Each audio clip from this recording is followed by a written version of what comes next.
Hey guys, what's up? Scottish Duck here once again. Okay, so we are now on to the... well, I haven't done handheld games yet. I'll do those later. We're on to the last three consoles, which is the current gen consoles, and I've quite a few games for each of them. I just want to point out actually that I mainly got... because I've been collecting for the past 2 or 3 years, I've obviously got quite a few more of the sort of underrated games for PS3 and 360 and Wii, just because I picked them up for the hell of it. And just one moment, I've forgotten some stuff. I really should have thought about this, I know. Okay, now you got the stuff I forgot about, I'm coming back. Right. Anyway, let's get right into it, because this video is going to be long. Right. Monster Hunter Tri Ultimate Hunter Pack. Now, I don't like this game, I'm afraid to say. I mean, it's an MMORPG, obviously, but to me, I'd rather, you know, an MMORPG be able to stand on its own two feet as a single-player game, kind of like the most Phantasy Star games do. But I gave this game a few hours and I couldn't get into it. It was just a total grind fest to me. I mean, I'm not saying it's bad, it's just not for me. But the main reason I got it actually was because I got this pack here for £50, and it comes with the game, Classic Controller Pro, which is awesome, and a Wii Speak, which I didn't have previously, so I thought, why not, you know? So that was more than enough reason to buy this. But yeah, the game itself, not my cup of tea, I'm afraid. Okay. Other thing that's sort of in the box here, Mario Kart Wii. I've said multiple times now, I think Mario Kart's the most overrated thing ever, and this is my least favourite Mario Kart ever as well. Just because it's so stupidly outbalanced and all that. I mean, it's still a good game, I know, but yeah, I'd much rather play Sonic and Sega All-Stars Racing. Right, on to the games. Oh god, this had to be on the top of the pile, didn't it? I suppose we'll get this series out the way. Hold on. Where is it? Where are you? I have a lot of Wii games, okay. There you are. Okay. Alright. Sonic Unleashed. I've also got this on the 360, and for those of you that don't know, the Wii and PS2 versions of Sonic Unleashed are very different from the 360 and PS3 versions. Now, well, I'll talk about the 360 version when I do that video, but as for this version, it's my least favourite of the two, I'll be honest. But this actually got more favourable reviews than the 360 version. And I gotta be honest, I can understand why, because they took out the incredibly annoying medal system where you had to collect medals to advance. That alone puts like 2 points on it. Also, this is a lot more balanced in terms of difficulty. You know, the 360 version, as cool as I thought it was to play, it was really easy to die, and it would send you into fits of frustration unless you were completely committed to the game. At least that's how I feel. This game, yeah, like I said, the difficulty is much more balanced.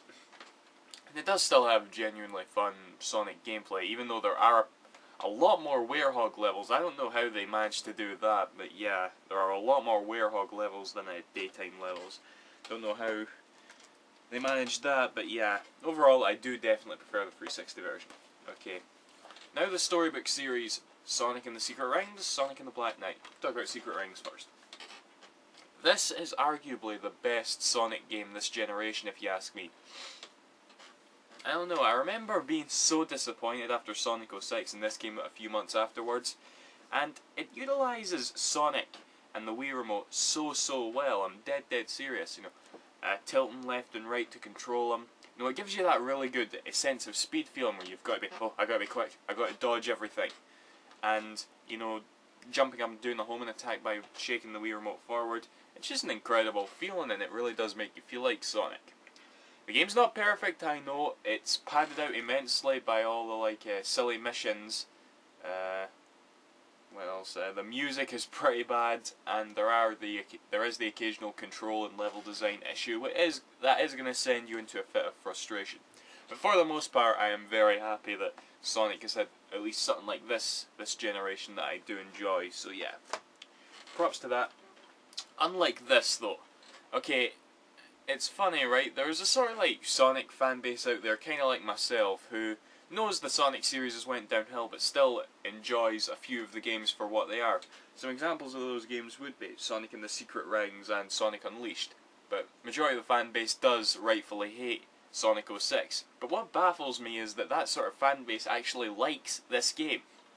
There is absolutely nothing to like about this game. Alright, granted, everything in this game is good except the gameplay. Okay, the graphics are fantastic, the music is awesome, they brought back Crush 40, which I loved, and Sonic eats chili dogs in the opening cutscene.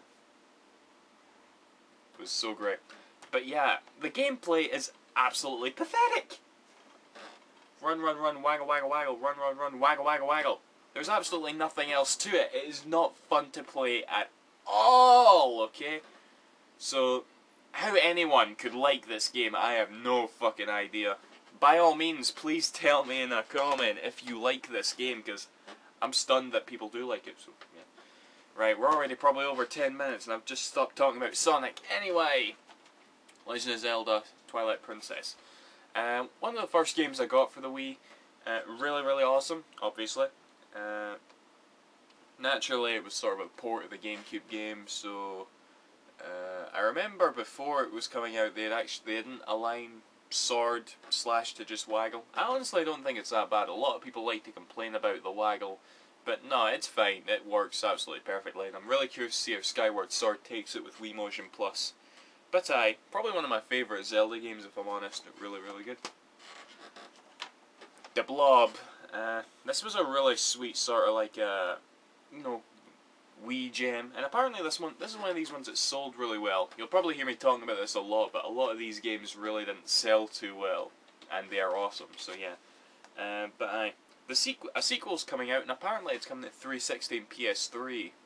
Not sure how that's gonna work because it seems to be quite at home on the Wii. It's just that sort of obscure thing you'd expect. But really addicting gameplay, looks great, just a really, really unique idea all the way through. So yeah, I do really recommend this game. It's a lot of fun. Rabbids Go Home. I didn't buy this day one because you all know I hate the Rabbids, but I was somewhat tolerable about this because, you know, they've excluded Rayman from the Rabbids formula. You know, the Rabbids actually somehow became popular without Rayman. I have no idea how, but they did. And this is actually sort of a platform game based around them. You know, it's not a collection of mini-games. And the new Rabbids game, Rabbids in Time, is gonna be mini-game based, which is ridiculous. But yeah, this is an okay game. It's an okay game. When I got it, I actually beat it in one sitting. Right? It took me like 6 hours, okay? But I beat it in one sitting, simply because you've got this sort of meter that tells you how far you are until the end of the game. And I sort of said to myself, you know what? I could beat this today if I tried. So I just did it, if anything, for the experience. And overall, it's an okay game, right? If you can get it really cheap, I'd say pick it up. But as it stands, it is there's not a lot to it at all. So, yeah. Anyway. Samba de Amigo. I've been wanting to pick this up for the Dreamcast, but it's incredibly rare, so I thought I'd try this out first. I played it for about 15 minutes, I'm sorry, the Wii controls are awful, they are very unresponsive, they don't seem to pick up what I do at all, maybe I'm doing it wrong, I don't know. Which is sad because the music and the graphics and all that are really, really trippy, and I absolutely love it just looking at it, you know. But, excuse me, funnily enough this actually sold really, really well. I have no idea why, but it did, so whatever. Like I said, I do love Samba de Amigo, you know, the whole idea of it, but that version in the gameplay, just not too good. Not too good to me. Trauma Center Second Opinion. This was a launch title for the Wii in America, yeah, and we had to wait a long time to get it. We always have to wait a long time to get these games, and yeah. There's another one out right now called New Blood. I've not got that yet, which is weird, because I love this game so much, you'd think I would have got it. And there's also a new one, Trauma Team, which isn't out over here yet. It's just been released in America. I really want that game. I will buy that game as soon as it comes out over here. But yeah, this was, because it was an early Wii game, you know, it's like, it was a real big wow factor for me with that console. because, you know, when you're performing surgery, that's what the whole game is based around, you know, performing surgery, you will actually get shaky from doing the operation, you know. There's really nothing like it. There's no feeling like it with any other game. It's just pretty unreal. And yeah, obviously I highly recommend it. Check it out. And I do need to get around to picking up New Blood. I will do that eventually. Zack and Wiki, Quest for Barbaros Treasure. This is probably a representation of the sad fate that is the Wii. Okay, the fact that you get these awesome, unique games filled with charm, filled with a lot of heart and thought, and they sell like shit. And then the company that makes them is like, okay, fuck the Wii. So yeah, this game didn't do too well, unfortunately, but it is a really good point-and-click game. Lots of inventive puzzles, lovable characters, and yeah, just overall really, really good. Yeah, it's a really challenging game as well. A lot of the puzzles are, just as it says on the back, a puzzling adventure. Yeah, it's a real challenge, so yeah, pick it up if you're interested. It's been out for a while, so you can get it for mega cheap, probably. WarioWare Smooth Moves. This was like one of the first new releases to the Wii after it came out. I think it was one of the first games of 2007, so I was fairly interested in picking up new games for my Wii, and I didn't think I'd like this at all, because I thought it was sort of a party game compilation, and I really didn't like the look of that.